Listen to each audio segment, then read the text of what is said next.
Welcome to A Tribe Called Swish. This is B Moore with my nephew Josh, and we're here to talk about the latest in NBA action. So last night was crazy. Last night we got some great games. So we're gonna kick it off with Denver and the Thunder. So that was crazy.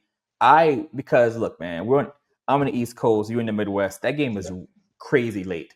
Yeah. So I want to be real. I fell asleep like at halftime. And then all of a sudden, I hear my TV going off. I hear like the crowd's going crazy, the announcers Yeah. are going crazy. So I woke back up with like 3 minutes left. And I think the Thunder were up by at that point like 10, something like that. Yeah. And then all of a sudden, They shoot themselves in the it got foot. crazy.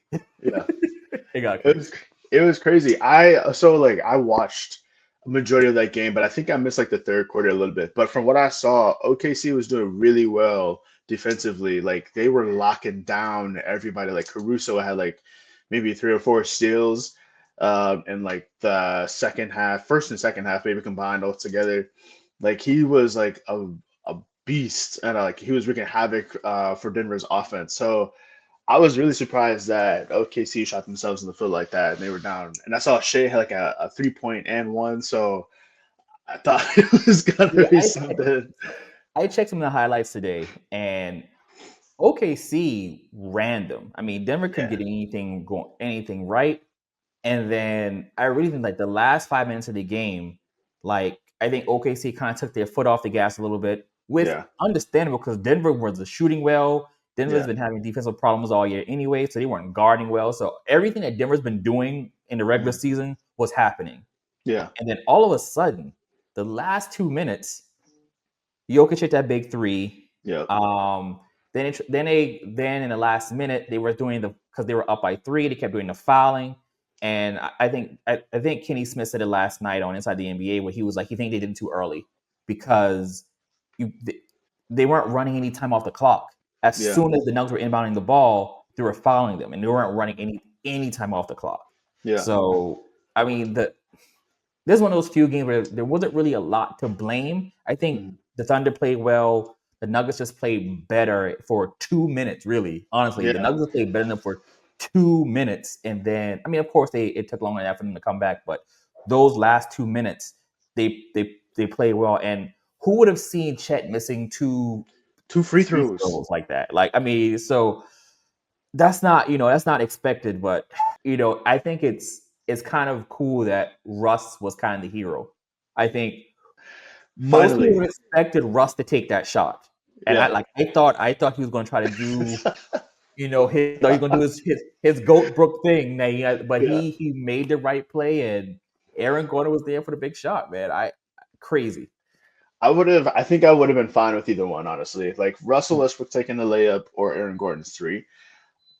Do I like the end result of it? No, but I think it was a good choice. I think Westbrook has enough experience in the league and playoff experience because he's been to the conference finals too. So to know like, hey, this is a crucial decision. Like, I'm not the best person to take this shot. I probably, if I were the Nuggets coach, I'd have been like, please don't, please if you can pass it, please Yep. pass the ball. You're way too inconsistent. Please pass the ball.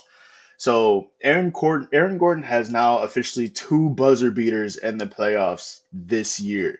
Like that's insane. I don't know what other player has that many two buzzer beaters in the same playoff season.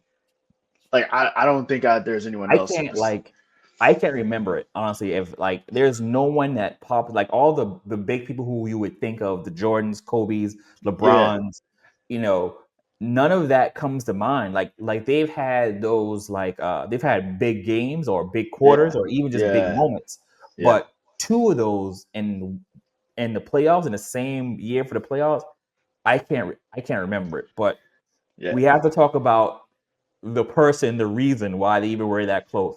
Yo, he had 42 points, 22 rebounds. Yo, what is that?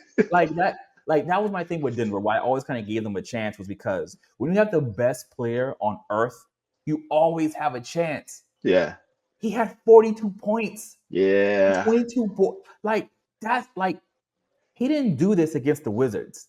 he did it as the number one defensive team in the league, and it's Yeah, like, and he just shrugged his shoulders like, yeah, yeah, another it day at is the what it office, is. you know. Like, and this is the crazy thing about Jokic. And I was talking to somebody about this the other day. Like, basketball is not even his passion. It's horses and Right. his farm in Serbia. So, do you know how mad? Okay, if I'm the Thunder, you know how mad I am to lose to a guy who's just like, all right, so what we gonna do today? Or like, I don't really care about this game. I'm about to go home to my horses as soon as this is all done. Like, I don't really care. You know how mad that would make me? If I'm the And he Thunder, I'm going off. And you know what? I think he cares, but I don't think he cares like how we think athletes should care. Because we've been Mm. like, I think we've been kind of brainwashed from the Last Dance. Then we've kind of been brainwashed by Mamba mentality. You know that we have to obsess about, the greats have to just obsess, and, and I Yeah, think he loves it. I think he has a passion for it, but I think he's just at a point where, and it could be because he's European, but it's just because he's just like, this is my job. I want to yeah. be great at my job, but this is not all I am. And I think that's kind of how. Mm, And I think we, we kind of think that like, oh, he doesn't love the game. No, he just knows that there's more to it. yeah. And I think that after they won a championship, when he didn't want to be at the parade, he's just like, oh, I just want to go. There's that also. But with all that said, I don't know how the Thunder are going to. If this is the way Denver's going to play, Yeah, the Thunder's they're going to have problems yeah, because my biggest reason why I picked the Thunder over the Nuggets was because Michael Porter. I was worried about the defensive lapse from Michael Porter Jr. and yeah. Westbrook, Hmm. but they kind of solved that because they benched MPJ the last 4 minutes of the game, Yeah, and Westbrook is kind of playing within himself. yeah. So and Jamal playoff Murray is kind of showing up again. Hmm. So so this is going to be a much closer series than what I thought on paper. I think it's still going to be Thunder over Nuggets. I think it might be like a game five series, honestly. Because the reason I say that is because Westbrook, yes, he made a good choice yesterday and he had a decent game yesterday, but he still has inconsistencies, which led to the last series against the Clippers to a game seven situation. So Mhm. like he hit clutch buckets, but he also missed a costly layup in the next game to win that particular game. So I don't think that the Nuggets are going to win this series. I think it's going to be a year where I think it's a good season. It's a good points where they're trying to find their identity outside of Michael Malone now, because now their current head coach has to create an identity with the team and to build off of their past experiences over last year or a couple past few past 3 or 4 years and this year. So I think it's a game five situation. I say the Thunder definitely shot themselves in the foot because they should have won that series. They should have won that game. They had a lot Mhm. of big shots, a lot of big changes that killed the Nuggets, and the Nuggets resolve kind of pushed them through that win yesterday. But I'm going Thunder all the way too. I don't think it's going to be that much of a battle because the Thunder are hungrier. They got a lot of major players, role players as well. They're not the number one defensive team for no reason. So I think they'll show up and show out for the remainder of the series and give Nuggets a hard time for sure. Yeah, I still think the Nuggets can win it. I think the games are going to be closer what I thought. I'm gonna go 6 games for this series. I Six don't. games. Okay. Yeah, I think the Nuggets can steal Ah, another one. I think they can. I think they're going to get one. I think they're going to get one in Denver. I definitely going to get one in Denver. if Um, if they can keep Jokic under 30 and not have like if they can prevent him from getting at least 15 rebounds each game, and it's gonna be tough. that is a hard That's act. gonna it's a hard ask, but they So got to it keep him under 30.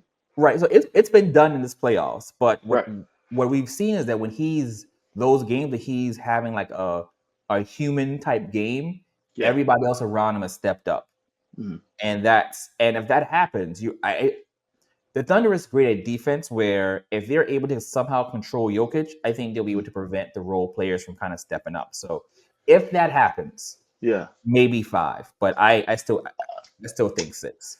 I don't think it's a big ask. They have the big men for it, right? They got Chet. they have Isaiah Hartenstein. So I Yep. don't think it's a crazy ask. I think it's the Thunder's head coach can plan great. Mhm. It's good. He's not a head coach. He's not a coach of the year candidate for no reason either. Like they have a phenomenal roster. Honestly, Yeah, they're a deep team. But absolutely. I think if they throw enough bodies at Jokic, they will be fine. They like Jamal Murray, like as you said, is just now showing up, but Westbrook is still inconsistent. The only threat, I think, the secondary threat that they have on the Nuggets is just Aaron Gordon. Mhm. Like when he could score 18, but it'll be like up. You'll feel that 18 points. Absolutely. Yeah. So if they can stop him and like or slow him down, they'll Mhm. this Thunder all the way. Okay. We'll see. We'll see. We'll see. Listen, I think it's going to be a good series. I think these NBA playoffs have been really good. Like they're outside of the Magic, Boston and Cleveland, Miami series. I think pretty much the rest of those series have been good. So Mhm. I think this is going to keep that trend going. Now the next series, Yeah. Knicks Boston. I Mhm. haven't cursed at my TV that much in a very long time. I called Jason Tatum every name but a child of God last night because I didn't understand what he was doing. This man was 1 for 9 Yeah. in the fourth quarter and overtime. 1 for 9. And the thing is that what I don't understand about him sometimes, Mhm. your 3 pointer isn't falling. That's okay. Mhm. You are a good ball handler. Go inside the 3 point line. Draw a foul. Get to the foul line. Yeah. Do something. It's Yeah. like I didn't like I just kept seeing him do that same step back move. And I'm like, Mhm. yo, it's not working. And Jalen Brown, another person. Bro, don't get me started on this man. So how many years has he been in the league? Like 6, 7, and he still can't Yeah. dribble left? I don't understand this. Why can't this man dribble left? I don't. He can jump out of the gym. He can shoot. He can rebound. He can pass, but he can't dribble left. I don't understand this. Force I him left cannot every understand time. this. Every single like I think it was in the fourth quarter. He tried to go left and he ripped him, and I'm just like, dude, please work on this in your off season. Do something. Help yourself. I don't understand it. All that underwater dribbling that he was doing, only with his right hand, just for nothing, bro. Like it makes no sense. Jalen Brown. Here's the thing: I don't say if it's the number one thing. Actually, yes, it's the number one thing that pissed me off about Jalen Brown last night. 5 seconds to go on the clock in overtime. He can, like you said, he can shoot it. He got babied by Mikal Bridges. Yeah. He locked him up. Jalen Brown is 6'6", 220 pounds. Mikal Bridges is 6'6", 209. Skin and bones. Are you serious? You mean to tell me he went in? You got the ball like this. You mean to tell Yeah. me Mikal Bridges went? And he's Jalen Brown's probably like my style, like my body type right now, Right. but more muscle. You mean to tell me a skinny person came in and just said, "Nah, get out of here"? We talked about our different views on Missoula last week. Yeah, But yeah. this is one of the reasons outside of him just being a nerd.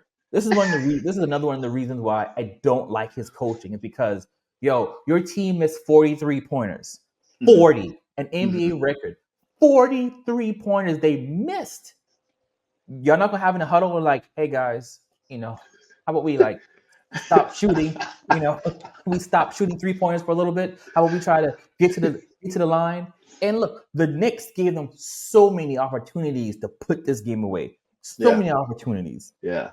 And they're like, nah, we're just gonna keep taking bad shots. And the thing of it was the bad shots was really Tatum And Jalen Brown. and And Jalen Jalen Brown Brown. taking the bad Yes. shots.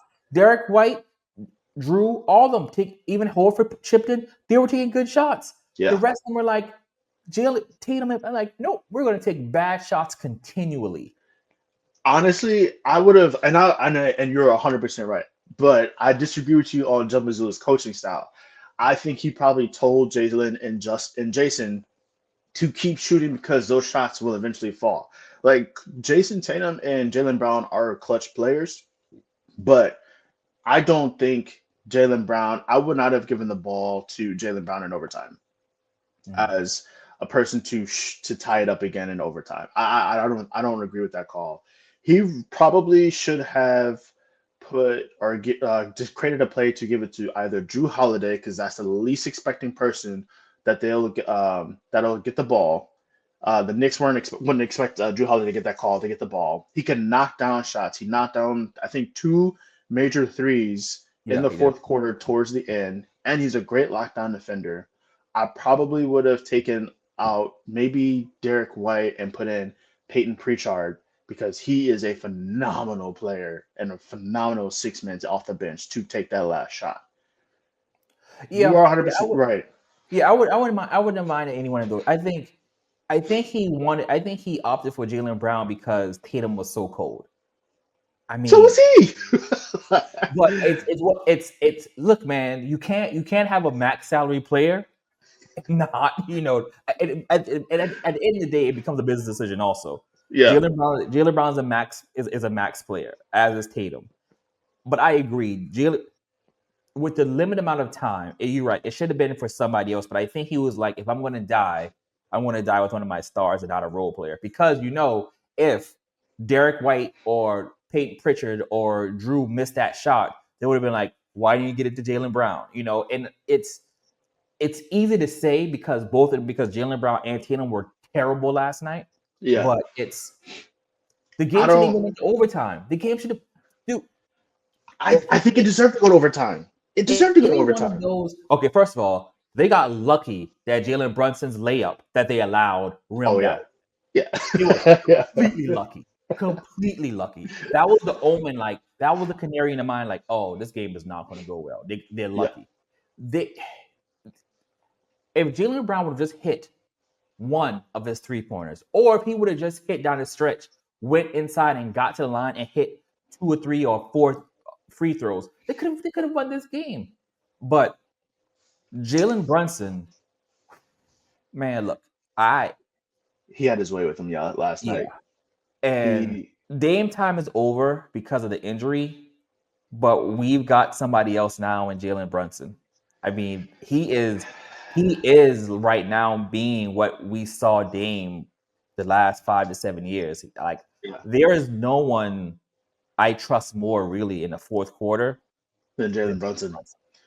I agree. I don't think Dame time's over though.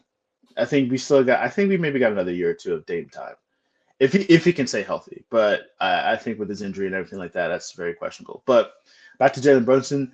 Jalen Brunson is probably like he is a very, very good technical player. Like he kind of reminds me of Kyrie's Irving's play style when it comes to counters because Mm, his counter he's so technical. Like he Jalen Brunson can read your defense, and I understand. I can officially see now why like he dribbles so much because he's trying to see what his defender is going to do and which way he can bait him so much.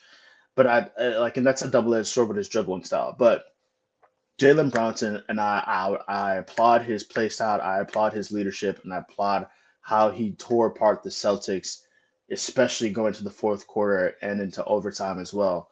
But like that dude is something serious. Like he's got a counter for everything. He's got a counter for a defender's counter move to his move, and it's a chess match really watching him to play. And I think it really showed out when he baited Jalen Brown for that foul in the fourth quarter. Oh, I think it was kind of leading the last 2 minutes of the game. Like yep. that dude is something serious. Now, am I happy that the Knicks won last night? No. Was it well deserved? Yes. Yeah. It could have gone either way the entire game, honestly. It could have gone either way. And the thing is, but it shouldn't have been that close. The Celtics are a better team. I believe the Celtics are a better team. But I think what we're going to see with the Knicks is something that plagues Tom Thibodeau, all of his teams. Mikal Bridges played 51 minutes last night. Yeah. OG played 46 minutes last night. Yeah. I don't know if they're going to have any legs tomorrow. And so I would not be surprised. I would not be surprised if game 2 was a blowout. Just because of the fatigue. I would not be surprised because normally playing that many minutes Hmm. Like he's been running Josh Hart into the ground all season. Yeah. Like I would not be, and then if they lose big time in game two, I don't. That is not a knock on the Knicks. That's just gonna be they're not gonna have any legs. Like we'll see in the first quarter if Yeah. those jump shots are hitting the front of the rim, it's Yeah. gonna be a wrap for them because they just don't. They're just not gonna have their legs. I disagree because Mikal Bridges is probably one of the league's most durable players because he still has a streak of starting 82 games. I think it was like 739 games or something like Yeah, that. yeah, something like that. So I think Mikal Bridges playing 51 minutes. It's not surprising to me because he's that type of player. Like he did it with the Knicks, he did it with the Suns. Like he Mhm. has a history of being that type of player. I think OG Anunoby playing that amount of minutes, that will help determine the game tomorrow. Not Mikal Bridges. Bridges is has shown up not too crazy on the stat sheet, but in different way in intangible Yeah, stats. I agree with Like that. he gives people a hard time. He's got the length. He is 6'6", but his wingspan is like 7'1", 7'2". So like, he's something, he's not like a major defensive impacted player, but he makes the right plays that helps the Knicks be a contending team alongside Jalen Brunson. Now, I think OG Ananobi, like I think Thibodeau made the right call playing him all those minutes yesterday. They He needed made him. the right call. Yeah, they Yeah. needed every minute from OG. And that's going to be hard. I think this series isn't going to go to a game 7 because of how it played out last night. It's going to go to a game 7. The Knicks deserve. I'm a Celtics fan. Okay. If there Same. was any, so if there was anybody else going against the Celtics, I'm saying the Celtics deserve to go back to back. Yeah. It's the Knicks. The Knicks have not taken their foot off the gas. I was worried about them after their win against Detroit, because they have a tendency of either getting bounced out the first round or getting bounced out the second Mhm. round. And when they get to that second round, they start to slow down a little bit. I did not see that last night. I think I saw Jalen Brunson go to a higher level, play amazing ball. Everyone else contender, Cat doing cat things, still pretending like he's Magic Okay. Johnson, but you know, I mean, okay, yes. You know what? You said that perfectly. Cat was doing cat things because Cat in 1 minute looks like he's going about to dominate. In the next minute, he Mhm. can't play a lick of defense. So you're right, and I agree with you so much because I'm a Celtics fan too. But there's something about this Knicks team that's likable. It's Mhm. like you can't hate Jalen Brunson. You Yeah, can't hate Josh Hart. There's no. I mean, the only person who I have my hate for is really Cat, and that's because I just don't understand him. I don't understand like what makes him tick. What I did that he gets all my hate, and it's just because he is so talented. I've seen him just be dominant, especially like yeah, early in the season. I'm like, yeah, oh, Cat in New York, this is going to work. yeah. And then like, there's a picture I'll probably put up of like Tatum driving to the hoop and Cat's like this. Like he's not even trying. Like it's I think he's trying not to get another foul though, because the cat was in foul oh trouble yeah. last night. I think he Yeah. had like But 4 or 5 fouls last night. he's always in foul trouble. That's Like true. Big man he's one of the always league are. leaders in fouls. So he's always in foul because he doesn't know how to play defense. But you know what foul almost cost him the game last night though? When Jalen Brown was outside the 3 point and Karl Anthony Yeah. Towns like pushed him a little bit. That almost cost the Knicks. If he was a split second later with that foul, Yeah, that would have been three free throws. It was smart. It was smart, but yeah, yeah. yeah. I don't know if it would So, be 3 free throws, probably like 2, but still, oh it's yeah, still, yeah, it's yeah, still. yeah, two, yeah. But yeah. So this year's gonna be great. I think we're gonna be in for another good one. Celtics, Knicks, feeling like the '90s again. Yeah, So yeah. so I mean, I'm with you. I think it's going 6 or 7. I feel like I feel game three is going to really determine unless somehow the Mhm. Knicks take 2 games in Boston, which I don't really see. But I think game three is going to for me. That's what I'm going to be sure. But I'll say right now before anything, I'm going to say Celtics in 6. Okay. I'm going to plant my flag Celtics in 6 on this one. I'm gonna say Celtics in 7. I Okay. think game 2 is going to be the turning point.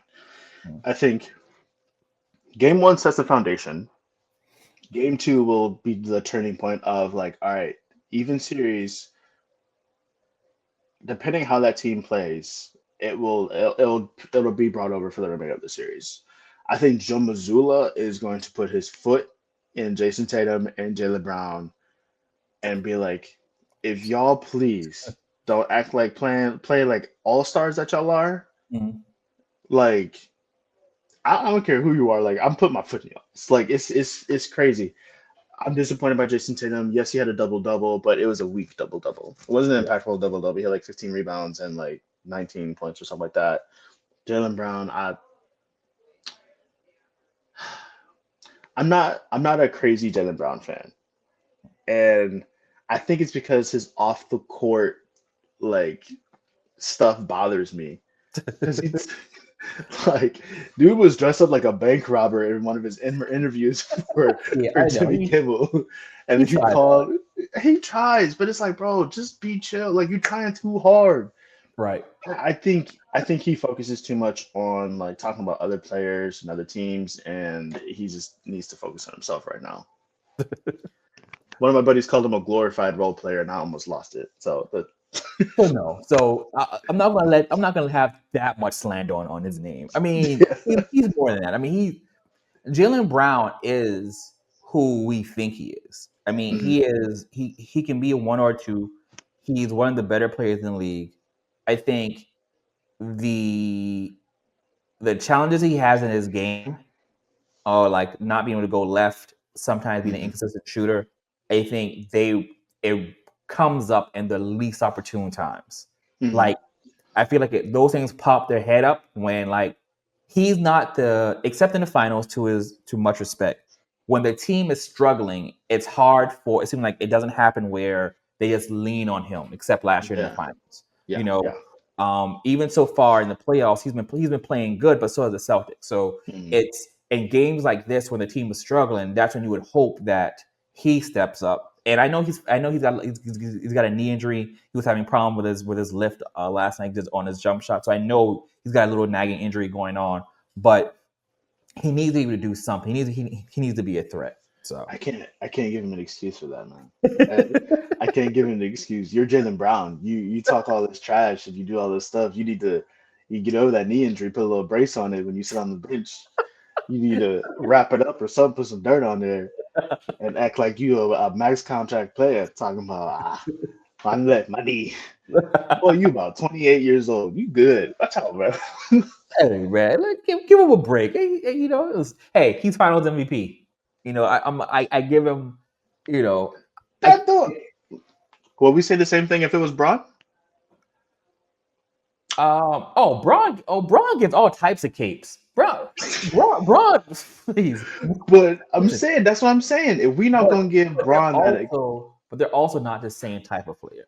Braun is I'm gonna tell maybe the last 2 years maybe has always been a top player in the league. yeah. Tatum, I mean, Jalen Brown is probably top 10, top 12 player in the league right now. So the But everyone expectations, aspires to be that though. right? But the expectations are different. The expectations are different. There, it is. It's true. The expectations are different. It's the same way how the expectations for Jason Tatum, which is why people slander his name all the time, are different even for Jalen Brown. All right. Tatum's getting So, killed today for how all he right. played. Okay. So, all right. Let's try this out. Right. Okay. Let's say Jason Tatum has like a leg injury. Same situation, right? Yeah. Are we giving him that room of like, well, he had a leg injury. He like his knee was hurting yesterday. That's No, why he didn't play. because Right. So if we're because not the going to give expectations are Braun that different. same energy, Do come you on. expect the same thing from Robin that you expect from Batman? No, you don't. Tatum is the bat. Tatum is for no matter listen, no matter what people think, Tatum is Batman of that team.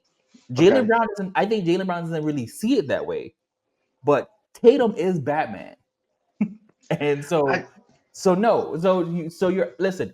Different players have different levels of expectations. Yes, if you are the one of the top players, you're right. Those excuses don't fly. You're absolutely right. But Yeah. when you're a top 12, top 15 player, then it's like, okay, cool. You know what? I mean, it's not cool, but it's like, this is going on. He's got this nagging injury. It's not.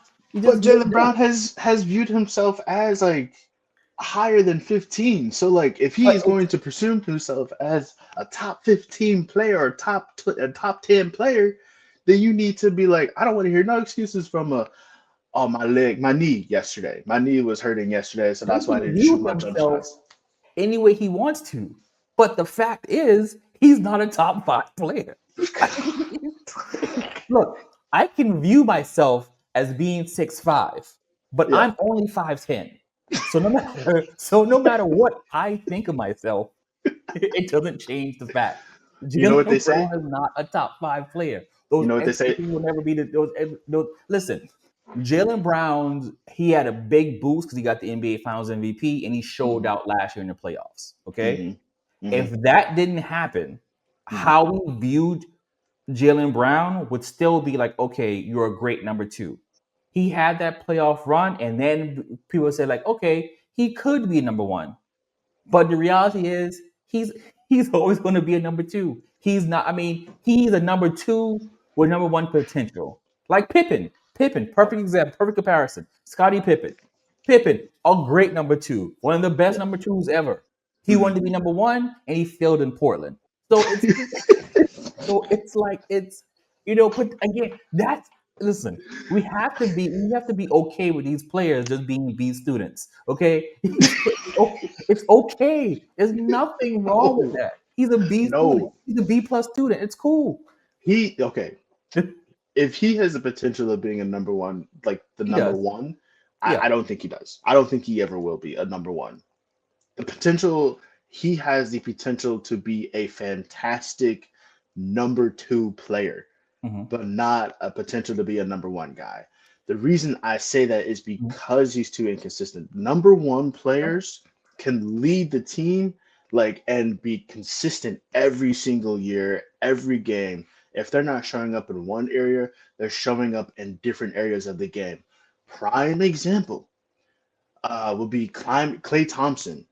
Clay Hmm. Thompson was he was never going to be a number one guy, and he accepted that role, but he was a fantastic number two player for the Warriors because he embraced his role. He never tried to take over a game, like intentionally, he never would, except for like, what was it? What did they say? Game six Clay. Game Yeah. six Clay. Game six Clay comes in, everyone knows he's not the number one guy, but he's a number two who will shoot the lights out every single time. If he's not shooting the lights out, he knows that he can go to the mid range, he can go to the hoop, he'll dish it out for assists, get some rebounds, and play well defensively. That's all Jalen Brown's ever going to do. Jalen Brown does not have the potential to be a number one guy. And what franchise would he be the number one guy for? So I mean, honestly, he could be number one in Miami right now. You place him in Miami, he's number one. You No. okay? So you're telling me you're going to take Tyler Hero or Bam over Jalen Brown? Yes. You bugging? Don't make me entertain. Yes.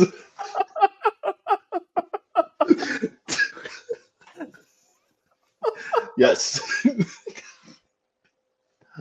Okay. how who's a prime example for that? It's my nephew. Who's a prime example of that? Hmm. Andrew Wiggins. Okay. So Ah. so let me Hmm. start. Let me start this right here. I have a soft spot for Andrew Wiggins. I All do right. too. Yeah. So, and it's because I think he personally got a bad rap. I think he was put in a bad position in Minnesota. I think the expectations matched his talent, but the it didn't quite match his his height of his play, of the type of player he was. Like they expected him to be a real number one because he was so talented.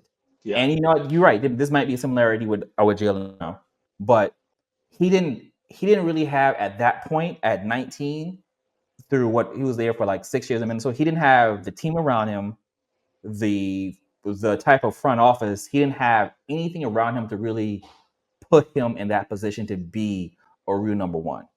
Yes, and you saw, even though it was later in his career when he got to Golden State, when he was in a good franchise, he was able to finally be that all-star player. Mhm. Again, when you're on a team with Steph and Clay, you're never gonna get that shine. But you saw like there was glimpses of like, oh, this is who we thought he was. I Right, think right. that his situation in Minnesota kind of, it was just a bad. They were just a bad franchise at that time. Mhm. But I see what you're saying. I can see the comparison why you drew that with him and Jalen Brown. I get it. Thank you. Thank I you. Because it looked like you're about to have a stroke just now. No, I kind of had to think about it. I had to think through it. I mean, I get it, but I think the thing that makes a difference is that Jalen Brown didn't have the fanfare that Andrew Wiggins had coming in. So the Oh, expect okay. so Yeah. so Jalen Yeah. Brown because he was a lottery pick. He had expectations, but Hmm. Wiggins was a number one pick. I Yeah. mean, they called him Maple Jordan coming out of high school. They were like he Yeah. had big they were like this like he was going to be the one. Yeah. But yeah, he did, bad franchise. So yeah, I get it. I get it. So All right, there we go. all Yes. right. All right, cool. There we go. All right. So speaking of the other Timberwolves, they've got a big series with the Warriors after the Warriors beat up the Rockets, who I was really big on going in, and Jalen Green just disappointed me. And you know what? I'm over that heartbreak now. I am not going to open that wound that finally healed. Sunday We night, should talk but about it. We should talk about it. it's Yes. look, man, the Rockets to me had everything what you need to be good in the playoffs. They Hmm. played great defense. They seemed to always get the right shot when they needed it. Hmm. And I felt like Golden State they were old. They were, that they were slower than what they normally was. Draymond Green is allergic to offense. And I just thought No. and I just thought that they just didn't have enough to beat this young Houston team. And my beef with Jalen Green, and I think Gilbert Arenas explained this perfectly, is that look, you stopped shooting at 8 shots. You're 2 for 8. So that's like you're like at 30%. Hmm. You hit your next three, you hit your next 3 shots, you're gonna be almost at 50% shooting. So you have confidence. But you Right. not but if you're a shooting guard, if you're not Hmm. shooting, how are you going to get your confidence? Because that next shot may go in. Or if you're Right. driving, same thing we said about Jason Tatum, drive, Hmm. get to the line, sink some free Hmm. throws, get into a rhythm, do something. Don't just stop shooting because the team does not have a lot of shooters. They don't have a lot of scorers. Right. Right. They have none of those things. So every point you give, it's needed. And he just stopped shooting. And I Hmm. don't and it could be the youth, it could be whatever. I don't know what it was, but it was frustrating just watching him not moving on the court, not Yeah. trying to get the ball, not calling for the ball. Hmm. He was their leading scorer through the season. Shingun cannot operate the way he needs to if Jalen Green isn't scoring. Because we Right. saw in game 7 when Jalen Green wasn't a threat, Van Vliet wasn't a threat, they just Hmm. sagged on him and he couldn't hit Hmm. a shot because he Right. couldn't get space. Right. So Hughes doesn't have the ability to just have people not shoot. Now, Amen Thompson came to play. Hmm. Again, he can't shoot either, but at least he was attempting to get to the line. He was Hmm. driving to the hole. He was being aggressive. Hmm. But because Shingun was their number, it was through the series their number one. That wasn't able to give him space. So that wasn't helping him get going either. So it Right. was just all of their wing players, and for the life of me, they need to play Jabari more. He is Jabari. What's his last name? Jabari. Jabari Smith. Jabari Jabari Smith Smith. Jr. Yeah. Yeah. Jab- he is another PJ Tucker. You put him in the corner, he's going to hit the 3 pointer. Every Mm. time they put him in the game, he does that. He gets in the corner, he hits a couple of threes, and then I'm like, no one's hitting a shot. It can't hurt you to keep him in the game. He's a decent defender.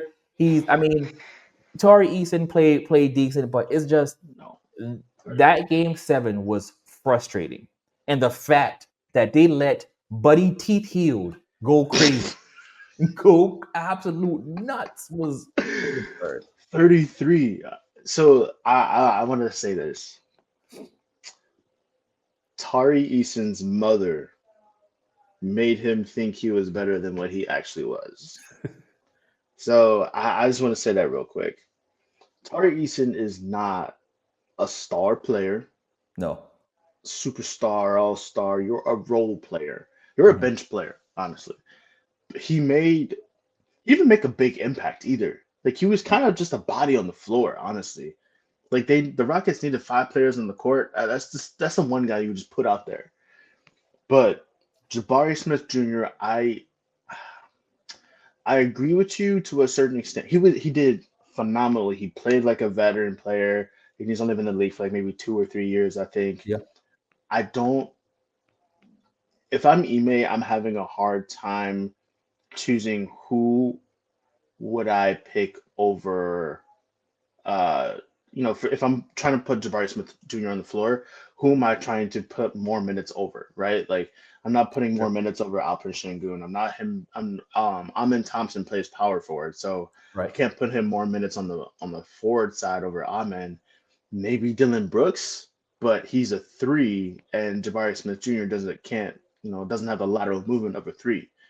I think Ime played him correctly and put him in a smart position to be like to put him with the second unit because they when they needed big shots, he gave them buckets. He He did. gave them buckets. And so I don't know. And Steven Adams did what he was supposed to do. He did his job. He kept them in the game. He got the reboards. He was gritty. He brought it. He gave them that oomph that they needed to at least try to stick with the Warriors up until the fourth quarter. But I don't know if Jabari Smith Jr. is a player with the roster that Houston has. I don't know if I'm starting him over Alprin or maybe I could put him over Amin. And then I move Amin to the point guard and move Fred Van Vliet to the shooting guard position and just keep Jalen Green as a six man.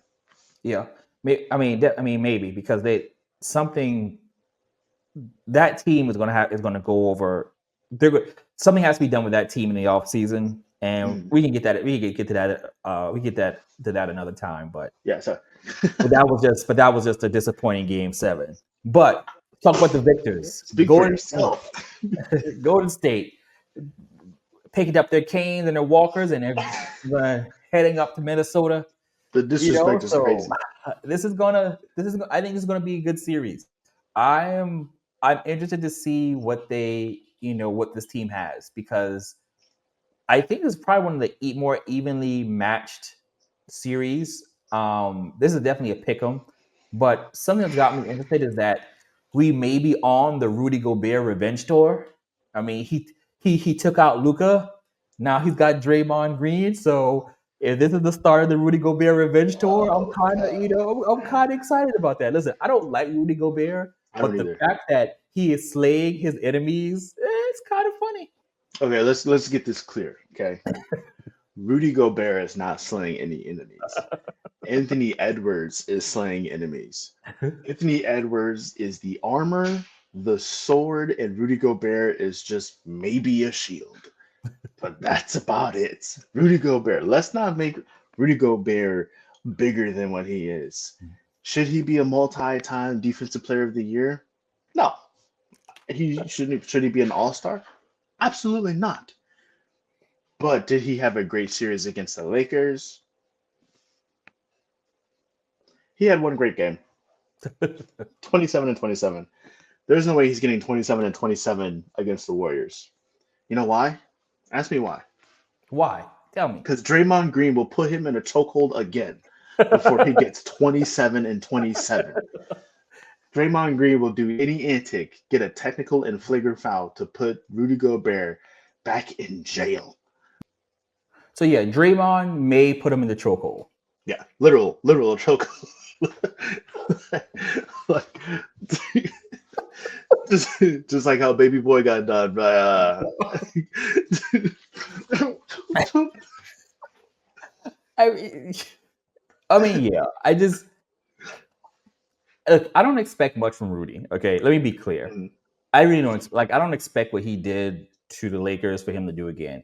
he Yeah. may have one more game like that because that's just I think that's kind of how it will fall because Golden State is just so small. I mean, Looney doesn't scare anybody. Draymond doesn't scare anybody. What? Not on the board. Not listen, dude. Draymond gets like 8 boards a game. Draymond is 6'8", 6'9" on a good day. Okay, he's not.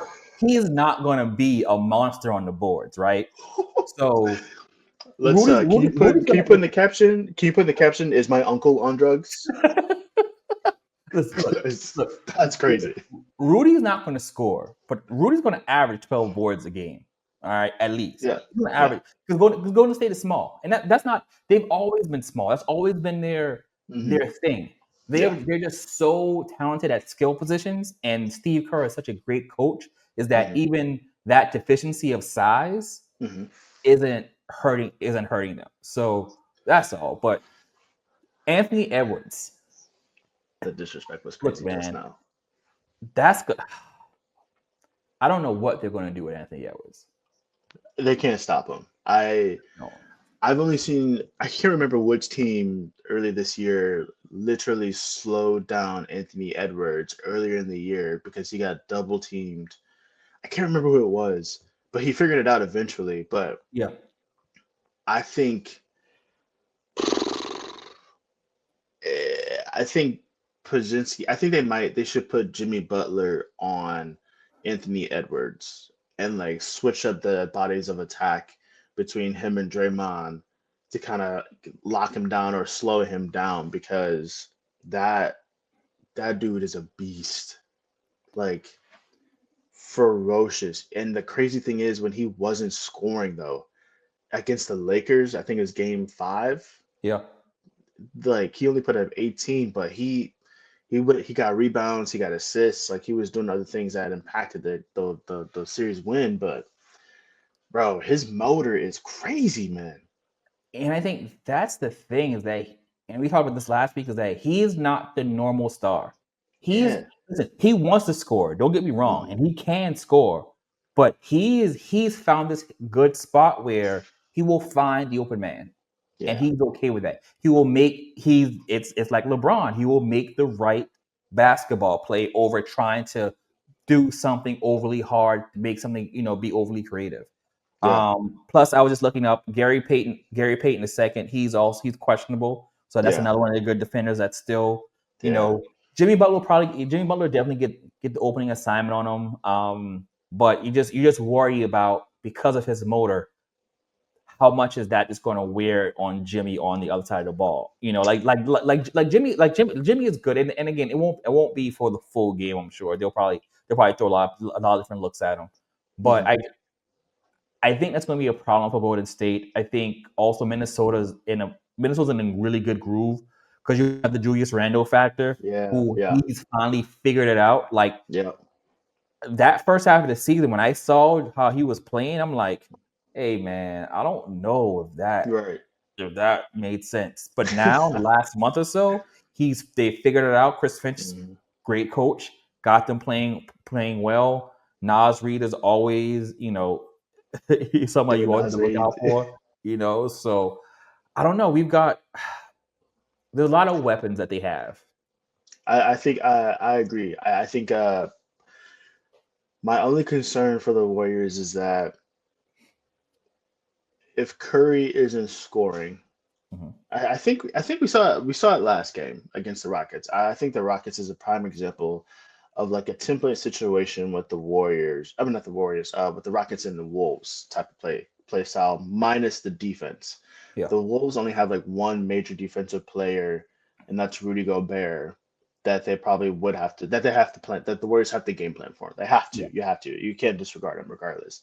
But I think the Warriors got a taste of what the Wolves will do to them against the Rockets because they're a young absolutely. team. They're fast. If they can push the pace against the Warriors, then the Warriors can are going to be in deep trouble. And I think that's why I went to a Game 7 series last against the Rockets because the Rockets played at their pace.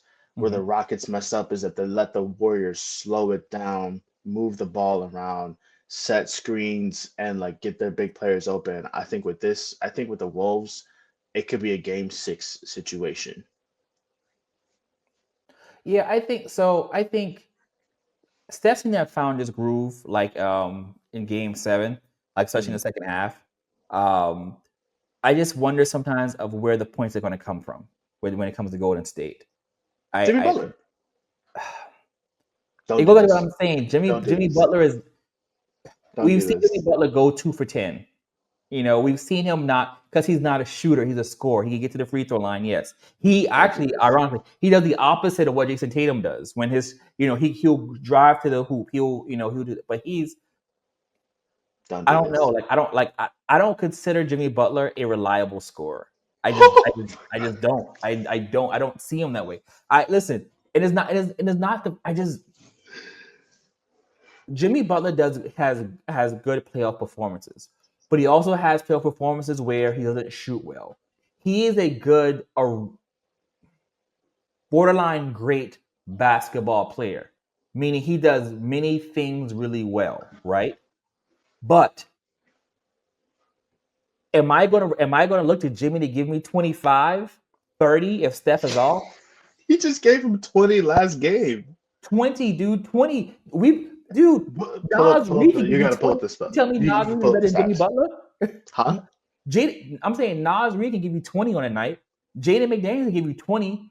Come on, Like man. if Jimmy Butler's a great player, Jaden McDaniels if Jimmy giving me Butler 20. listen, if Jimmy Butler's a great player and he's gonna fill in that role of like if Steph is struggling and he has to step up, look what happened. Listen, they needed Buddy Hield to step up in game 7 because the points weren't coming from Jimmy. Jimmy had 20 points. I think it was 20 points. And then Steph had 22. Right. Buddy Hield had 33. But listen, Jimmy could drop 20 at any point. He could really go for 30. But because he has accepted his role that he is not I going to be agree. the main scorer. But we're not going Jimmy Butler slander will not be tolerated on this podcast. We're not going to sit here. I might pull a Stephen A. No, just stop right now. Like, like, there's no way you're gonna say Jimmy Butler is a borderline great player. Jimmy Butler I'm is a going to say that. fantastic player. He listen, he carried the Miami Heat to the finals, not once, but like twice, three Mhm. times. He's the reason that Miami Heat was still relevant post Wade era. All that is true. But we're not going to sit here because Jimmy Butler's on the Warriors and pretend that he can't give them 30 if he's given the green light. Stop I it. think you are. Let's see. All right. This man is shooting 46%, averaging 18 points in the playoffs. In the playoffs, yes. 31% 3-point rating, 84% at the free throw line. That's not greatness. That's cool. It's cool. I mean, that's what I'm saying. Listen, He said it's I'm not cool. saying, I'm not one of these internet nerds where you're either great or you're a bum. I'm not saying he's a bum.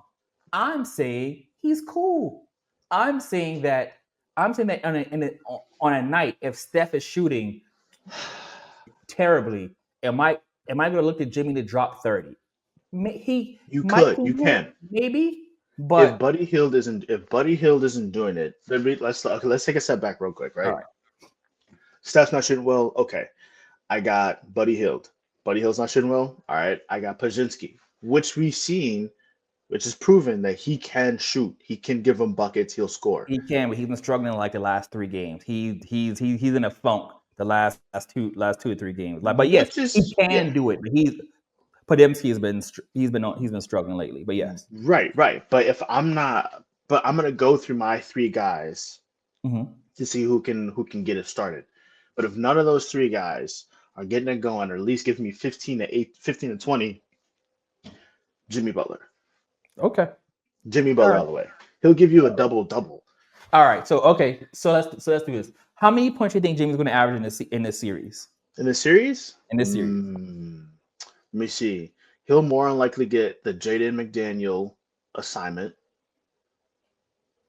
so he could get 15. Honestly, Okay. because Jaden McDaniels is a phenomenal defender and he's tall and lengthy too. Yes. But we've seen Jimmy Butler be a go getter. Like he bypasses that. He'll foul bait him all day. Right. Foul bait him all day. I think Jimmy could give 15 to 18. I'll go 15 to 18. Okay. But if Kerr is like, Jimmy, you got the green light, I'm going 25, 27. Okay. All right. Yeah. Okay. So let's. So you think? So are you thinking Golden State has a chance in the series Oh, for sure. For sure. When was the last time the Wolves were in the second round of the playoffs? That was last year, right? last year? Yep. Against KD. And we saw what happened when Anthony the Let's Legend Killer. let's Yeah. let's talk about this real quick. Let's talk about this real quick. So look, um, I think again this is such an evenly matched series. Honestly, I really think it's a coin Yeah. flip. I think it's going 7 unless there's an injury or something really weird happens. Um, I think it's the Timberwolves. I think this Timberwolves team just seems special about them. I Mhm, don't know what, and it could be that it's not this. This might not be their year, but it just something feels special about this team. Something feels special about Anthony Edwards showing what he's doing. It feels like mhm, how they're just. I think the fact that they had to fight those last 2 weeks to get into the playoffs out of the play in, and mhm, they've been having to play like playoff type of intensity over the last month, mhm. and then nobody gave them a chance, me included. I thought they were going to lose in 6 to the Lakers, honestly, Yeah, I against the thought so too. Lakers, Yeah, and they did. They got them in 5. They got them out of here in 5, yeah. and they didn't do it in a way that you might expect, where like Anthony Edwards averaging 40 a game. No, they just did it as a team. Hmm. I just have a hard time, like right now, going against them. Something seems. I think Wolves in 7. I don't know what the next round might bring, but this round I think Wolves in 7. Wolves in 7. I'm going Warrior. I think it's gonna go game 6 or 7 with the Warriors, though. The reason I say that is because Anthony Edwards said this in an interview earlier. He plays too much hero ball, which is why he only had 18 points, I think, against the Lakers. If Anthony Edwards isn't shooting well, he is forced to give up the ball into his supporting cast. So, but the only thing is, with the supporting cast, are they going to shoot consistently? Like the only consistent player that I saw outside the Wolves was Nas Reed. Mhm. Nas Reed I believe Nas Reed is a well-deserved Six-Man of the Year winner. He is one of the big reasons as to why they got this far into the playoffs so far. But if he's not shooting well, who you got next? Rudy Gobert? No, I think it becomes a committee. It becomes Dante. It becomes Jaden McDaniels. It becomes Julius Randle. It becomes it becomes a committee. It becomes a bunch of people getting 12 to 15 points. Listen, Like you know. listen. The way you can shut down Julius Randle is easy. Make him cry. Make him cry about the fouls he's not getting. That'll make him do all that. He's done. I don't He's know, done. man. I don't know. I like. He's a bucket getter, but if you can He get him is, to complain about fouls, he's and done. he will complain about foul, but I feel like he's falling in line. I feel like he's got some Anthony Edwards in him right now. He is he's okay being following Anthony Edwards' lead. Mhm. I think that's why. I think when he was with the Knicks, I think there was an expectations of him being a number one until Brunson came, and Brunson comes kind of like, hey, this is my team, kind of chill. Yeah, yeah, Um, yeah. but yes, normally he is a crier, but I think Anthony Edwards ain't going for that shit. And he's just gonna be. He's like, look, I think they're gonna go as far as Anthony Edwards takes them. I have faith in his leadership. I think, and so He's a yeah. great So, but leader. I mean, look, Yeah, all your points are valid. I mean, yeah. listen, for Minnesota to win this, a lot of things have to go right for them. Mhm. And those things so far have been. And the Warriors have to figure out a way to make those things not. And they have the tools, they have the coaching, they have everything for that to happen. Just don't think it will. Look, man, I have listen, I I think this is the year where it's the year of the youngins for sure, Mhm, but it still comes down to playoff experience over everything. mhm. Like Anthony Edwards has 2 years worth of playoff experience. Yeah. Julius Randle has playoff experience, but he's fallen short or choked every single time. Like he'll score a 12 instead of dropping 30. It happened with the Knicks, his tenure with the Yeah. Knicks. Um, he didn't get much chance to shine with the Lakers because he was only there for like maybe a good year or two, and then post Kobe, he still wasn't their Yeah, main that's a time. guy. Yeah. Yeah, so Yeah. but I don't think I think next year if the Warriors don't make the playoffs next year, then yes, this all the teams here it's going to take over. But if the Wolves beat the Warriors, let's say hypothetically the Wolves do knock out the Warriors, they have to go through the Thunder. Thunder is taking the Nugget series, okay? Yeah. But that's only gonna they're not getting past the Thunder. They have to get past the Thunder. So I would say this: if we're getting ahead, I think the Wolves can beat. I think they can beat the Thunder. No. I don't. No, listen. I listen. No, listen. I think they can. I'm not saying they will, but Yeah, I think they can beat them. But I think they have. It's weird, but I would say they have no chance against the Nuggets if the Nuggets were to beat the Thunder. And I think they have a. I'm sorry. Go. I Sorry. Go think if ahead. the Nuggets beat the Thunder, they have no because I think if the Nuggets somehow find a way to beat the Thunder, Yeah. I don't know how the Wolves combat that monstrosity that's going to come rolling into the Western Conference Finals. Because if they figure out the way to beat the Thunder, that Mhm. means playoff Jamal Murray is in full swing. Jokic is showing that he's the greatest player on earth. There's a lot of things that's happening for that Nuggets team, and and that's why I think with that type of momentum, Mhm. Wolves will have a chance. The Wolves can beat the Thunder. I don't think they will, but I think they're the type of team that I feel like can get the Thunder problems on any given night. I think so. I think if the Wolves have the ability to beat the not the Nuggets, the Thunder, they're gonna need one more supporting cast piece. They might need one more. I don't know if it's an extra defender or an extra. I think they're gonna need an extra scorer outside of Nas Reed and Anthony Edwards because Mike Conley's on his way out. I think next year is gonna be He's so old. the yeah, I know it's crazy. It's like 36, but I think they have like Rob Dillingham. They have another great like rookie that can be another crucial piece once they start getting into the rotation next year. Mhm. But the Wolves can knock out the Nuggets. If it does come down to it, Wolves are knocking out the Nuggets, no problem, no Yeah. problem. All right. All right. So let's move to Cavs and Pacers series. Look, man. As a basketball fan, I feel like I should be excited about this series. I feel like I should like have this deep care about it.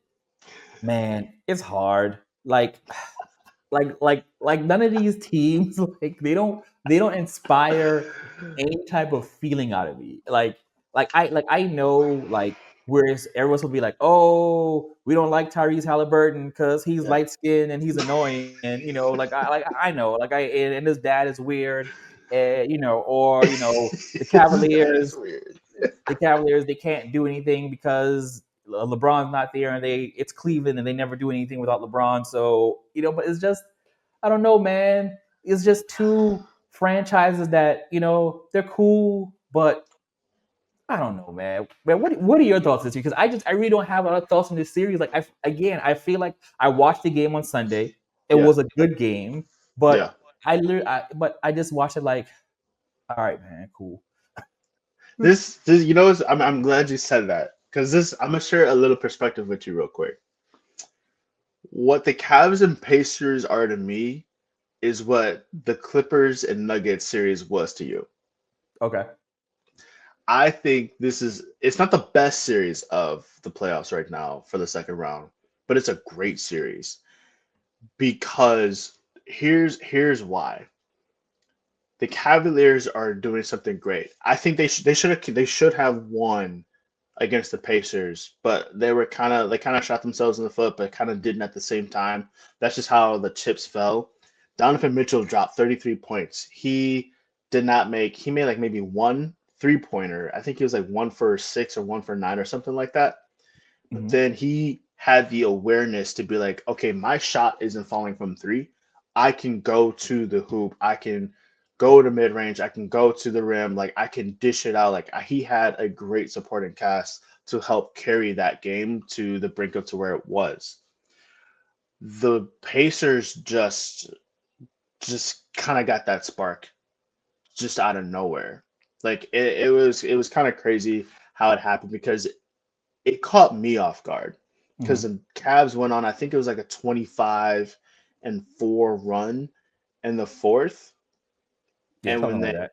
yeah, it was a crazy run that they had because the Pacers were they had them on the edge the entire game. But the Pacers, that ball movement and then big shots from Aaron Nemhard, was it Nemhard Yeah. and Neesmith, and then Miles Turner with the buzzer beater in the third quarter. um, I'm not going to mention Tyrese Halliburton because Tyrese, like he's a true point guard. He Absolutely. he if I'm like, hey, you have the green light, I think he might translate green light as just throwing dimes left and right. His Like, game is so ugly though. Like this. I hate his jumper. It it's like a high school jumper. Like when you're still teaching the kid how to shoot the ball. Right. Like he's like like that's a LA Fitness jumper that you have. So Right. I'm Right. confused. I'm confused why it's so lethal. I hate it. Yeah. It works. He needs to go to Lethal Shooter. That's who he needs to go see for it. But I think, Rick Carlisle is a phenomenal coach, which was evident when he was with the Mavericks Mhm. and what he's doing with the Pacers. I listen, he wouldn't be the coach he is today without Luca and Rajon Rondo. Because it definitely trained him how to make a team like the Pacers to be a very lethal team. They, I think people don't like the Pacers because they're an ugly team. Okay, Yeah. like they're an ugly But you team. know what?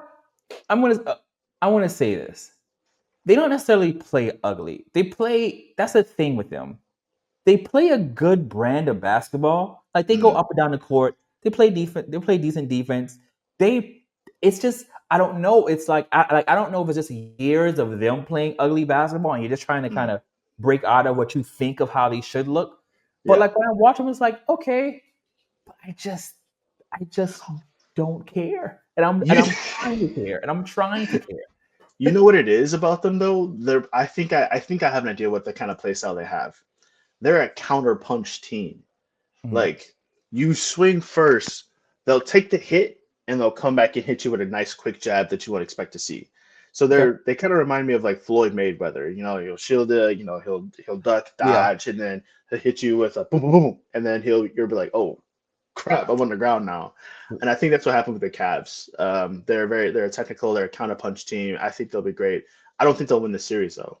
Once Darius Garland comes back, I think we got a big series on our hands. Yeah. Yeah. Yeah. It's.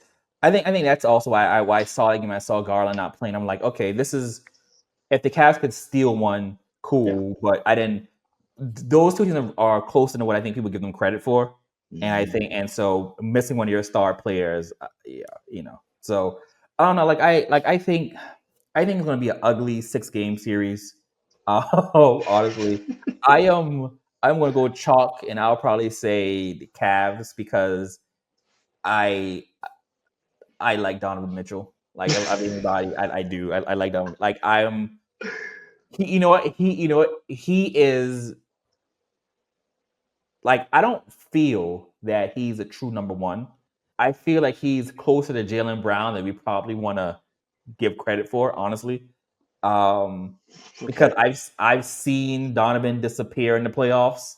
I've seen Last those. year. Yeah, like I see him do 2 for 15, 4 for 20. Listen, but to his defense, at least he's shooting the ball. He's gonna keep Yeah. shooting.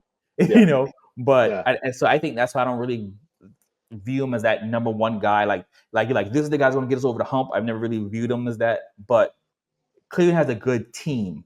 Evan Mhm. Mobley, defensive player of the year, great. Jared Allen's a beast down the middle. Darius Garland, I love his game. Ty Jerome, who I'm not sure if he's black or just light skinned. I mean, he's light skinned or white. Not sure. His name being Ty Jerome, I feel like he should be black, but he doesn't look like a Ty Jerome. So I'm not quite sure what's going on there. He's an Um, inside out Oreo. That's yeah, Dean Wade, which I still want to say Dwayne Wade, but when I see him, he's definitely a Dean Wade. um, so it's they have a good solid team. They're a good yeah. team. So that's Yeah. kind of one of the reasons why I think that they'll be fine. I think they'll be able to kind of pull this out. Um, but the Pacers are coming. And I'm not quite sure what that means for the rest of the East yet because I think they're close.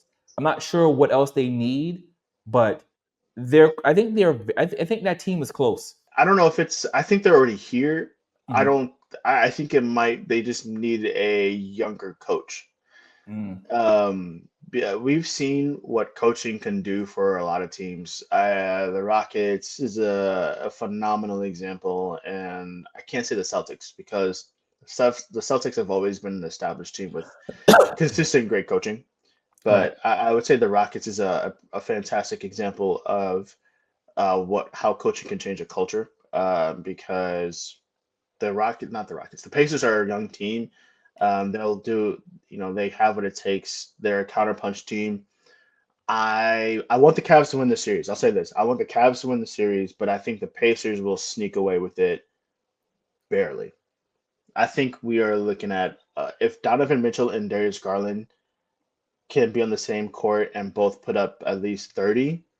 at the least 30, then we have a game 6 or 7 situation. It's crazy because out of all the I don't think there is a bad series this year. I think all there's not like a boring series that we have Yeah. this in the playoffs.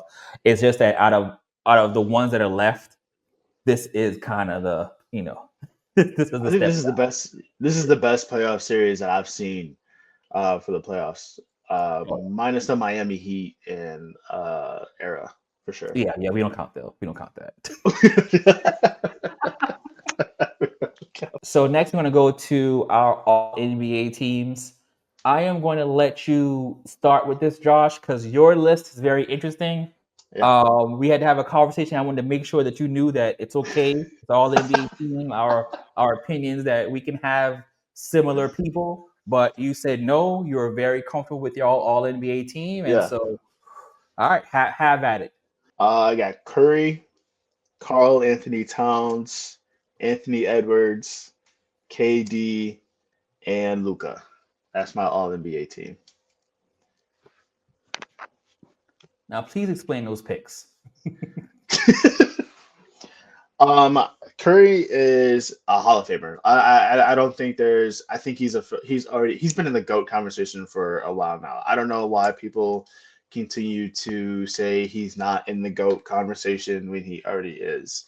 Um, what he's done this season, I'm looking at his impact on the floor, the eye test, and I'm not reading the stat test. The eye test is what's more like for me more valuable, honestly, because whenever he's consistently putting up maybe 25 plus, he's a consistent player that can give you 25, and then if he's not scoring, he can dish it out. He's rebounding, he's getting blocks, he's a defensive pest, honestly, and that showed up in the playoffs against the Rockets last series, where he dropped 22, but he had 10 rebounds, and then he had 3 steals and 2 blocks. Like, dude's crazy. He's found a different way to impact the game outside of scoring, so that's why he's on my All NBA list. Carl Anthony Towns, I think the season speaks for itself. Carl Anthony Towns is averaging, I think, also 27, 10, and 8. I think, for this year so far. When he, as soon as he got traded to the Knicks, he became a dominant presence on the court. He's dishing it out. I don't like that he's trying to play like Magic Johnson, but he's finding ways to also impact the game in different ways, and that's why the addition of Karl Anthony Towns is the reason why the Knicks are still a contender for a trophy this year in the playoffs. Anthony Edwards, I don't know why I need to explain that one. Dude's a beast. He's officially the season leading the season in 3 pointers. Made, yeah, 3 pointers, I think. And so I'm not gonna explain that one. KD, dude's a bucket getter. Okay, he may be old, but he still hoops. It's Kevin Durant. How can you not? How can you not have him on there? And I got Luka Doncic. This one might be a little bit controversial, but Luka Doncic is, I would say, ever since he got traded to the Lakers, we are seeing the old Luka again. Defensively, we're not going to talk about that, but I do think that Luka is an underrated All NBA player. He's already been an All NBA player, I think maybe 2 or 3 years in a row, and I think that next year he's going to be in an All NBA list. Luka will give you easy 30. With the Mavericks, I think he was already averaging, I think, like a double double too. So um, Luka the Doncic, the Euro. He's the guy. So I think your squad would be a good second team All NBA team. That's crazy. Go ahead. Go ahead. Because look, listen, I think all of them have great resumes, right? And that's Yeah. and no doubt. But I think there's something that you're missing. There's a few players that you're missing. I'm gonna allow me to cook, sir, for a minute. All right. So you're missing one second. You're missing some of the best players in the league right now. How did you forget about SGA? Right, number one, the front runner for the MVP, leading scorer in the NBA, one of the best all around players. He doesn't just score; he plays defense too. Distributes. Number one seed, overall number one seed in the league. Then you forget about the best player on the planet in Jokic, the literal best player on the planet, who basketball, we stated, is not his number one passion, but he's still the best player on the planet. And then we have a Jason Tatum, who again, while we have you know problem with his game sometime and how he falls in love with the 3 pointer too much, but he's still top five player in the league easily. And now probably one of my most controversial picks. Actually, I'll say that for last. Then we have Mm. Giannis, who Giannis is probably going to finish in third place for MVP voting. It's sad what's happening out in Milwaukee. It doesn't look like he's going to ever kind of get to that mountaintop again of being a champion, and that sucks. But again, uh, season highs, points, rebounds, blocks. His jumper's gotten better. He carried this Milwaukee team all season. He was he was putting up with crazy numbers, but it's one of those things where in a league where you have Jokic averaging a triple double and SGA just casually dropping 30 and 35 points on a nightly basis, it's hard for him to get any like airtime. And so you have to get Giannis was beasted this all year. And my last pick, Cade Cunningham, again, probably one of the more controversial picks because I did look, I agonized over this last pick because I was like, could it be him or Jalen Brunson, right? That's what it came down to. And I was like, and Brunson is a better clutch player. But when you step, and so I had to go to the numbers. Cade has better numbers than Jalen Brunson. You wouldn't know that. Cade is top five in assists, top 10 in scoring. One of the best point guards who doesn't turn the ball over. He took Detroit plus 34 games. Granted, that team is better coaching staff, but you give that credit to the number one player on that team. He did it. So, yeah, I mean, I think that when you look at who were the best players this year in the league, SGA, Joker, Tatum, Cade and Giannis, those were the best players in the league this year. I'm not debating your list because I think anybody would agree with you. I agree with the list too, except for Cade Cunningham. I think Jalen Brunson should be on that list. He honestly should have been on my list too.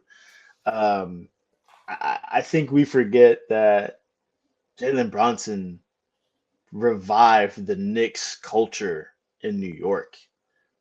Before then, he like when he wasn't there, like they were a bottom of the barrel team. Like the only thing they had going for them before Jalen Brunson was Madison Square Garden. All the Knicks had was Madison Square Garden before Jalen Brunson came in. So um, now Jalen Brunson has arrived in New York. He's brought them back to the playoffs consistently every single year.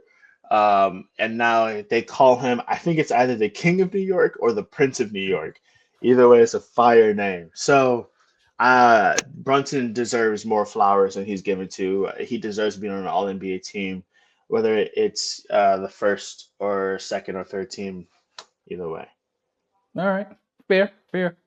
All right, so we were at the anniversary, the 1 year anniversary of the time where we were treated to the best beef weekend ever. We woke up in the morning of Kendrick Lamar dropping 616 in LA. And we waited that night, and I think roughly midnight, Drake drops Family Matters, and we were like, oh, this is great. And then 10 minutes later, we hear Beat the Grams, and all of us went to bed depressed because we didn't know what we just heard. It was dark. The Alchemist gave him one of the spookiest beats ever. And we kind of woke up Sunday like, we woke up Saturday like, oh man, that was rough.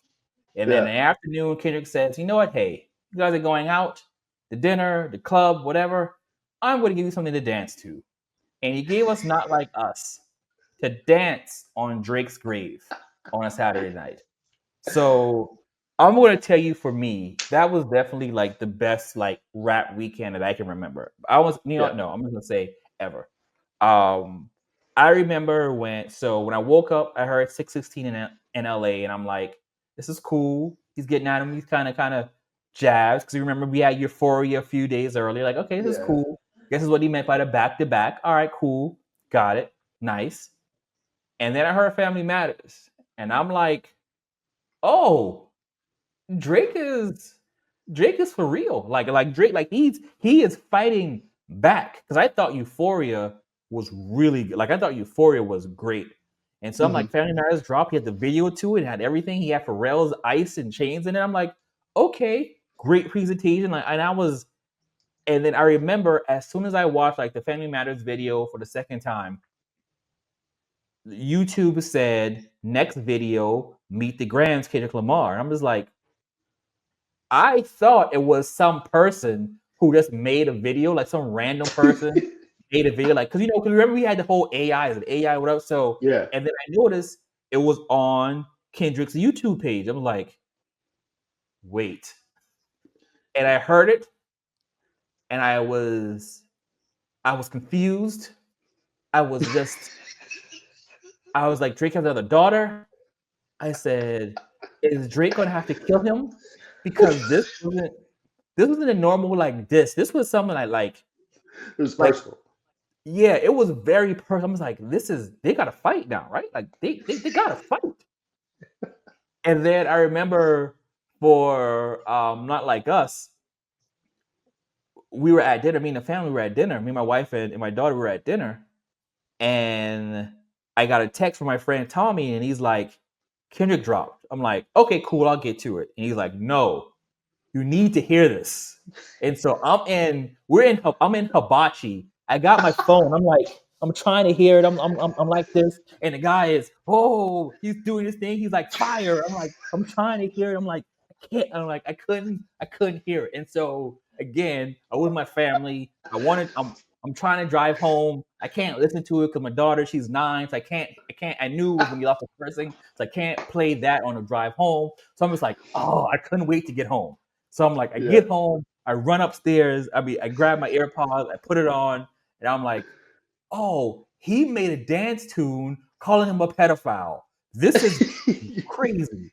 Yeah. So like I couldn't believe the wave of emotions that happened in that 24 hours. Yeah. What about you? What happened for you? For me, I was hearing about it at work. Everybody was Mm. like, "Yo, there's beef going on." I'm like, "What beef? Who, who's going back and forth now?" And they're like, "Kendrick's going after Drake." I said, "What?" And they're like, "Yeah, I'm working at the apartment at this time, so I'm in my office. I'm doing my numbers or whatever."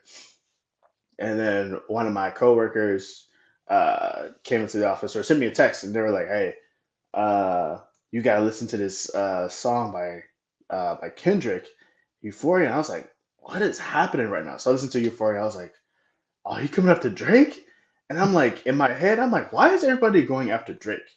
This is a this is an attack on a light skinned man that literally just be dropping bops every year." And then my coworkers from Apple, they're like, "Yo, you hear Drake's respond? You heard Family Matters?" And I was like, "When did it drop?" They're like, "It dropped like 2 hours ago. It's like 2 a.m. I think." Yeah. And I was like, "Okay, okay, bet. I'll listen to it when I wake up because it's 2 a.m. Right. Yeah. Why y'all up?" So I wake up and I listen to it. I'm like, "Ooh, drop and give me 50." I was like, "Okay, yeah." So I liked it. I thought the beef was interesting. I'm a huge Drake fan, okay? Okay. Huge Drake fan. All right. I was in denial. I was like, Drake won the beef. Okay. Like Drake won. Like Uh-huh. I don't care what not they not like us said. Drake won. But I think, because he didn't respond to They Not Like Us until like recently, like he just dropped a somewhat like indirect response to Kendrick Lamar. Mm. It was too late. Kendrick buried him. He put a tombstone over the grave. He said, "This is my son, like laid to rest, loving family." Shout out to his son and daughter and unknown children, also pedophile. So it was kind of crazy. I like I the beef was interesting. It got people like involved. I think, is it the greatest beef ever?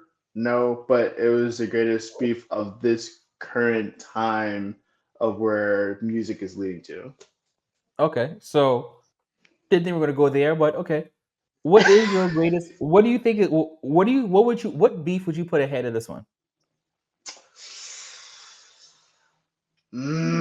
Dang. Let me see. What beef? Cube versus Easy E, uh, the NWA beef for sure. Okay. Yeah, Okay. for sure. Wow. Okay. I No mean, Vaseline was a killer. yeah. So I would say so. For the longest, no Vaseline was probably I would say my number one or number two diss songs. And I think there's a lot of similarities between No Vaseline and Not Like Us. And I think it's the purpose that I've always felt with good diss songs is just to make you look at that person differently. Hmm. And And that while did. I do not believe that Drake is an actual pedophile, just to Yeah, be yeah. clear, I do not believe that he likes little girls. I do believe he likes young women, Hmm. and which presents itself in its own problem of being his age in his mid 30s and still mess with 22-year-olds. That's a whole different dynamic. Yeah. But you know, but yeah, and that No Vaseline made me look at Easy E differently. Like, okay, wait, you're Hmm. you're Mr. Gangster Rap, but you're having a dinner with George Bush, the first George Hmm. Bush, who was arguably worse than his son. So, so it's like that's weird, Now, and, Yeah. and now as I've gotten older, I understand why and how those paths end up crossing. It makes sense because it just does. It's weird, but at the end of the day, it kind of makes sense. But it's Yeah. still no. You're anti-establishment, and you're going to really Mister Establishment, Mister Right. not just the establishment, Mister CIA, Yeah. who as documents have unfolded, put crack in the ghetto, which I guess, to his defense, help his employment as a young teenager in Compton, California. So maybe, but Maybe. yes, that's a good one. I think the only reason I would put the Drake Kendrick beef above that is just because of we were able to see things in real time. Mm, Like we didn't have to wait months like how we had to do back then. yeah, It was that's it true. things happened so quickly. Like back then we would hear it.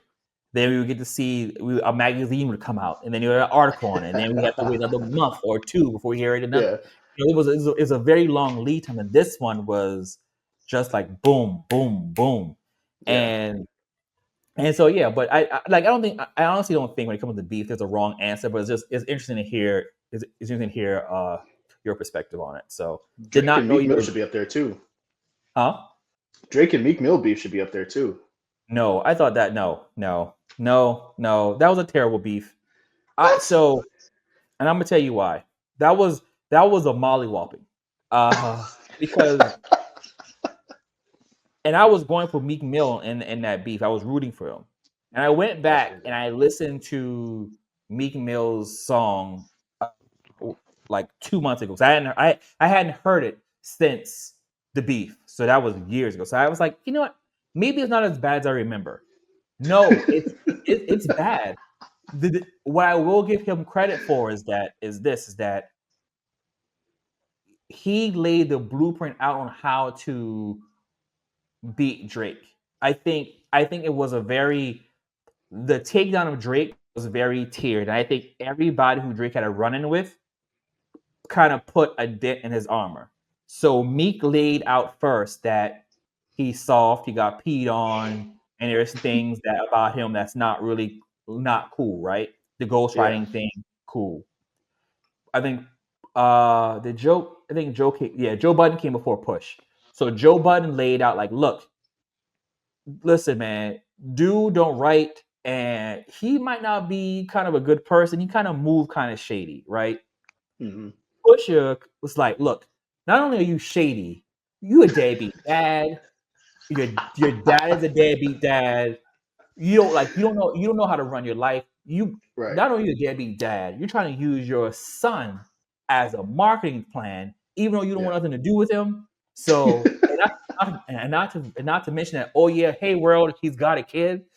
Yeah. So so I think what Kendrick did, he took all of that together, and that's what he did.